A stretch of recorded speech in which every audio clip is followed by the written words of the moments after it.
محترم اساتذہ کرام و مہمانان گرامی، میرے عزیز ساتھیوں، السلام علیکم۔ آج میری تقریر کا موضوع ہے امام حسین کا اصحاب۔ سامعین محترم، تاریخ کی عدالت بڑی عجیب عدالت ہے۔ یہاں فیصلہ تلواروں کی چمک سے نہیں، کردار کی روشنی سے کیا جاتا ہے۔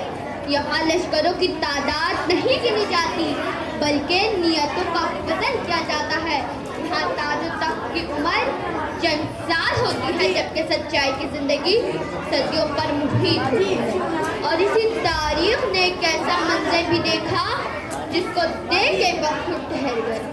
ایک طرف ہزاروں کا لشکر تو دوسری طرف چند نفوس خوفیہ، ایک طرف دنیا کی طاقت تو دوسری طرف حق کا فخر، ایک طرف حکومت کا غرور تو دوسری طرف اللہ پر کامل یقین۔ اور اسی قافلے میں ایک ایسا چراغ بھی روشن ہے جس کی روشنی آج بھی دلوں کو منور کرتی ہے، وہ چراغ امام حسین علیہ السلام۔ لیکن سامعین محترم، چراغ اپنی روشنی کی وجہ سے جانا جاتا ہے، اور اس کی روشنی اس وقت مکمل ہوتی ہے جب اس کے گرد پروانے جمع ہو جائے۔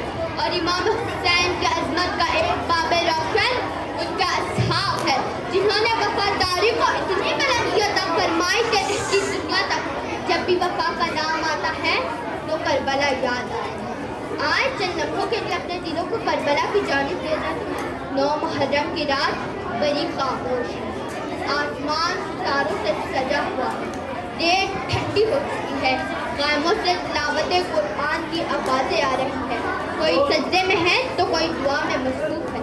اسی دوران امام حسین اپنے اصحاب کے خیمے میں تشریف لے جاتے ہیں اور فرماتے ہیں، میں نے اپنے اصحاب سے بڑھ کر کسی اور کے اصحاب کو زیادہ بہتر و باوفا نہیں سمجھا۔ اور پھر فرماتے ہیں، دشمن صرف مجھے چاہتا ہے تم سب آزاد ہو۔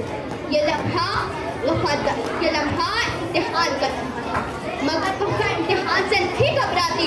اتنے میں حضرت عباس کھڑے ہو کے عرض کرتے ہیں، مولا آپ کو چھوڑ کے ہم کیسے زندہ رہ سکتے ہیں؟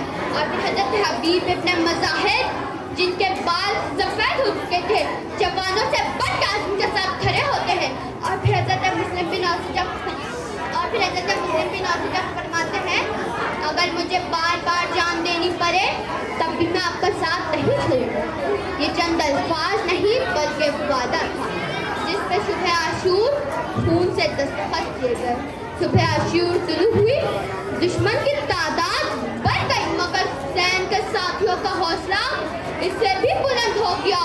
ظہر کی نماز کا وقت آیا، تلواریں چل رہی تھی، تیر برس رہے تھے، مگر امام کے اصحاب اپنے جسموں کو ڈھال بنا کے کھڑے ہو گئے تاکہ ان کے امام سکون سے اپنے رب کی عبادت کر سکے۔ اور انہوں نے یہ ثابت کر دیا، جو نماز کی حفاظت کرتا ہے خدا ان کے کردار کو قیامت تک زندہ رکھتا ہے۔ انہوں نے ہمیں یہ نہیں سکھایا